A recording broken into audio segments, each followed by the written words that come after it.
साल 2014 और एक महीने से दिलचस्प था। उनकी धर्मपत्नी अनीता राणा भी चुनाव हार गई। राजेंद्र राणा का इस्तीफा करवा दिया। अनुराग ठाकुर ने राजेंद्र राणा को करारी शिकस्त दे दी। वीरभद्र सिंह की भी एक सियासी गलती रही। दरअसल इसके बीच नियम आड़े आ रहे थे। नमस्कार, आप जुड़े हैं एबीपी लाइव के साथ और मैं हूं आपके साथ अंकुश डोभाल। एबीपी लाइव की खास पेशकश किस्सा सियासत का, और किस्सा सियासत का में आज बात हमीरपुर संसदीय क्षेत्र की।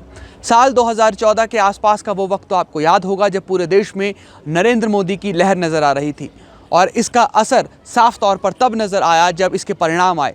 पहली बार देश में इतने बड़े प्रचंड बहुमत के साथ देश में गैर कांग्रेसी सरकार बनी।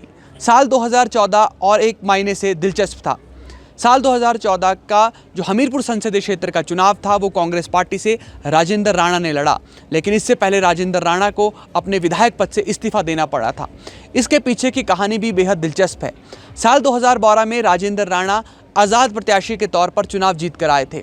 चूंकि साल 2012 में तत्कालीन मुख्यमंत्री वीरभद्र सिंह के नेतृत्व में सरकार बनी थी, इसलिए राजेंद्र राणा कांग्रेस सरकार का ही बाहरी समर्थन कर रहे थे। वे एसोसिएट विधायक के तौर पर कांग्रेस पार्टी का साथ दे रहे थे। लेकिन जब साल 2014 में चुनाव लड़ने की बारी आई तो पहले राजेंद्र राणा को विधायक पद से इस्तीफा देना पड़ा। दरअसल इसके बीच नियम आड़े आ रहे थे। जब भी कोई व्यक्ति निर्दलीय प्रत्याशी के तौर पर चुनाव जीतता है तो वे किसी और पार्टी की सदस्यता नहीं ले सकता। अब जबकि राजेंद्र राणा को चुनाव कांग्रेस पार्टी से लड़ना था तो ऐसे में उन्हें विधायक पद से पहले इस्तीफा देना पड़ा।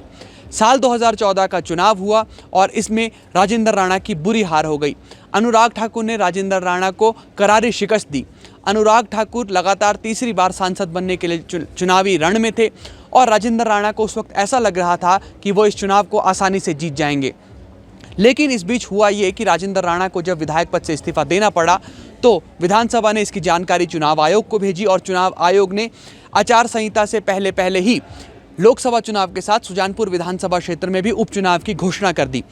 अब कहा यह जाता है कि राजेंद्र राणा ने ये शर्त रखी थी कि उनकी धर्मपत्नी ही इस सीट से कांग्रेस पार्टी की टिकट से चुनाव लड़ेंगी। हुआ भी ठीक ऐसा ही।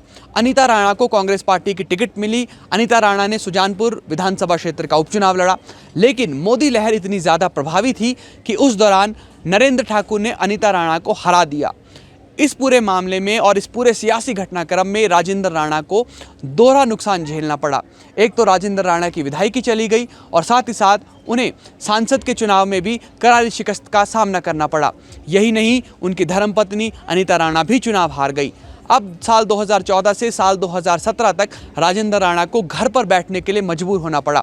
दरअसल राजेंद्र राणा ये चाहते थे कि वे दिल्ली जाकर कांग्रेस के केंद्रीय नेताओं के साथ अपनी करीबी को बढ़ा सके, लेकिन राजेंद्र राणा के इन सपनों पर जीत न मिल पाने की वजह से पानी फिर गया। जानकार ये भी मानते हैं कि उस वक्त तत्कालीन मुख्यमंत्री वीरभद्र सिंह की भी एक सियासी गलती रही कि उन्होंने आचार संहिता की घोषणा से पहले ही राजेंद्र राणा का इस्तीफा करवा दिया।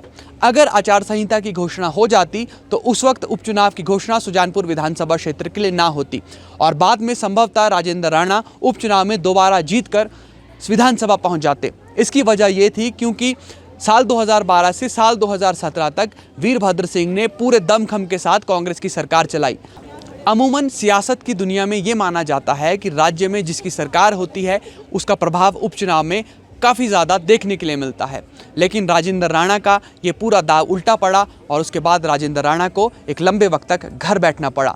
हालांकि ये बात अलग है कि साल 2017 में राजेंद्र राणा ने जब वापसी की तो प्रोफेसर प्रेम कुमार धूमल, जो भारतीय जनता पार्टी के मुख्यमंत्री पद के दावेदार थे और जो घोषित उम्मीदवार थे, उन्हें ही राजेंद्र राणा ने साल 2017 के विधानसभा चुनाव में करारी शिकस्त दे दी। और एक खास बात यह भी है कि राजेंद्र राणा प्रोफेसर प्रेम कुमार धूमल के ही राजनीतिक चेले भी रहे हैं। ये सियासत का अजब गजब खेल है कि इतने बड़े खेल के बाद आज राजेंद्र राणा करीब 10 साल बाद एक बार फिर भाजपा में हैं और अब सुजानपुर विधानसभा क्षेत्र से उसी उपचुनाव में भारतीय जनता पार्टी के प्रत्याशी हैं, जिस उपचुनाव में उनकी धर्मपत्नी को कांग्रेस की टिकट पर हार का सामना करना पड़ा था। फिलहाल के लिए इतना ही। आप जुड़े रहिए एबीपी लाइव के साथ।